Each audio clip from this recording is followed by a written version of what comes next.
Defence forces act 2026 और national command authority act 2010 में तरमीम काबीना के बाद पार्लियामेंट से भी मंजूर हो गई है।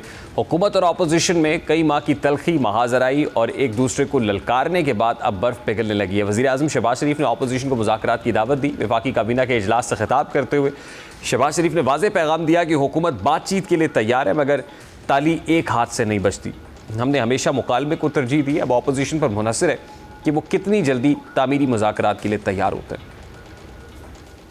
जो मुकालमा है, मैं समझता हूँ कि मैंने हमेशा कहा कि हम उसके लिए तैयार हैं, बामकसद बातचीत के लिए। फ्लोर ऑफ द हाउस पे भी मैंने कहा, काबीना में भी कहा। आज फिर मैं ये बात दोहराना चाहता हूँ कि एक बामकसद बातचीत के लिए हम तैयार हैं और उसके लिए इस फोरम से ऑपोजिशन को इन्वाइट करता हूँ कि वो आएँ, बैठ के बात करें और जो मामलात हैं उनको बातचीत से तय करें। मगर ताली दोनों हाथों से बचती है। अब उनके ऊपर ये मुनसर है कि वो कितनी जल्दी एक कंस्ट्रक्टिव डायलॉग के लिए तैयार होते हैं। ऐसे वक्त में जब हुकूमत और अपोजिशन के दरमियान फासले मुसलसल बढ़ रहे थे, अब नज़रें तहरीक इंसाफ पर हैं कि वो इस मौके को सियासी जंग का नया मैदान बनाती है या मुज़ाकरात की मेज़ पर बैठकर अपने मुतालबात मनवाती है। अपोजिशन की तरफ से भी फौरी तौर पर दरवाज़ा बंद नहीं किया गया। PTI चेयरमैन बैरिस्टर गौहर ने वज़ीर आज़म की मुज़ाकराती पेशकश को अच्छा कदम करार देते हुए कहा कि बातचीत के ज़रिए मुल्क को गैर यकीनी सूरत हाल से निकाला जा सकता है और सियासी मसाइल का हल मुज़ाकरात ही से तलाश किया जा सकता है। हमेशा से जो पेशकश है वो मुज़ाकरात का पेशकश के हद तक होना रहा है और ये अच्छी बात है अगर वज़ीर आज़म साहब स्टेप ले लें और ये वक्त है कि स्टेप ऐसे लें ताकि मुज़ाकरात हो, सियासी मसाइल का सियासी हल दो, पाकिस्तान को हम अच्छे डायरेक्शन में लेके जाएं, पाकिस्तान को लॉ एंड ऑर्डर की सिचुएशन और दहशतगर्दी से हम निकाले। पाकिस्तान इस वक्त जिस तरह अनसर्टेनिटी की सिचुएशन है इसको निकाले, पाकिस्तान की दिफा को मजबूत करें, पाकिस्तान की जमहूरियत को हम मजबूत करें, पाकिस्तान की मईशत को हम मजबूत करें और ये तब होगा जब कानून की बालादस्ती होगी। सियासी माहौल पहले ही शदीद तनाव का शिकार है। अवाम मजीद सियासी तमाशा देखने की बजाय नतीजे के मुंतज़िर है। बातचीत से आगे बढ़े, हुकूमत अमली इक़दाम करे, अपोजिशन भी दिल नरम करे तो उम्मीद है सियासी दर्जा हरारत नीचे आएगा।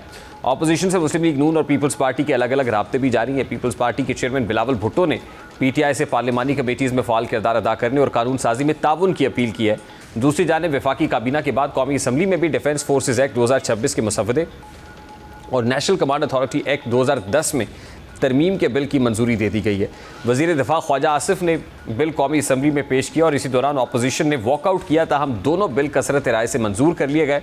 हुकूमत के मुताबिक इन तब्दीलियों का बुनियादी मकसद 27वीं आईनी तरमीम के बाद पैदा होने वाले नए दिफाई और इंतज़ामी ढांचे को कानूनी शक्ल देना है। खुसूसन चीफ ऑफ डिफेंस फोर्सेस के ओहदे और chief of defence forces headquarter से मुतल्लिक इंतज़ामी और कानूनी उमूर को वाज़े करना इस कानून साजी का मरकज़ी मकसद बताया जा रहा है। नेशनल कमांड अथॉरिटी एक्ट में तरमीम भी इसी नए आइनी और दिफाई फ्रेमवर्क से हम-आहंगी के लिए की जा रही है। चेयरमैन PTI बैरिस्टर गौहर ने दिफाई कवानीन के हवाले से भी वाज़े किया है कि PTI ने दिफाई अफवाज से मुतल्लिक कवानीन को कभी मुतनाज़ नहीं बनाया, तो फिर असल लड़ाई कहाँ है? असल लड़ाई इख्तियार, तरीक़ाकार और सियासी एतमाद की है। हुकूमत कहती है आएँ बैठे बात करें, मुल्क को आगे लेकर चलते हैं। अपोजिशन कहती है कि ठीक है मुज़ाकरात होने चाहिए मगर संजीदा, बामकसद और नतीजा खेज़। हुकूमत और अपोजिशन में मुज़ाकरात हुए तो एजेंडा क्या होगा और क्या इस बार बात वाकई किसी नतीजे तक पहुँचेगी? अब क्या ये वो सवालात हैं जिनके जवाब आगे आने वाले दिनों की सियासत को तय करेंगे कि अल्टीमेटली ये मामला मुज़ाकरात की मेज़ पे हल होगा या फिर ये जो एक कंसर्न्स हैं हुकूमती सतह के ऊपर भी हैं और अपोजिशन की सतह पर है और फिर अल्टीमेटली इन्हीं कंसर्न्स की वजह से मुल्क की मईशत और तमाम शोबे जो हैं वो गैर यकीनियत का शिकार रहते हैं। ब्रेक लेते हैं, ब्रेक के बाद वापस आते हैं।